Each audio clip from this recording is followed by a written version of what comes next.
Unë kam kolit, të lutem më trego çfarë të bëj që të bie nga pesha. E para duhet të sistemojmë lëvizshmërinë e zorrës. Të paturit kolit, patjetër që ka shumë arsye, por një ndër to është edhe kequshqyrja. Ushqimet të cilat janë të varfra në fibra, të cilët nuk kanë antioksidues apo antiinflamator, mund të shkaktojnë kolitin dhe patjetër probleme të lëvizshmërisë së zorrës dhe të jashtëqitjes. Ndaj, së pari, mbi të gjitha duhet të sistemojmë oraret e të ushqyerit për t'i ofruar trupit një rutinë të shëndetshme.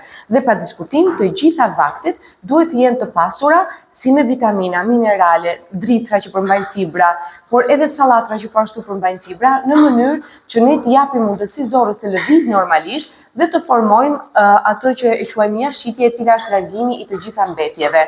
Nëse në trupin tonë jashtëqitja qëndron gjatë tek personat që bëhen nga kapsliku, duhet të kemi parasysh që muret e zorrës fillojnë përthithin edhe një herë toksinat që janë aty. Ndaj hidratimi, aktiviteti fizik, pra lëvizja dhe ushqyerja e përshtatshme mund të na ndihmojë jo vetëm të mbasim peshën, por nga ana tjetër edhe të ndihmojmë personat me kolit apo vetë zorrën në tërësi.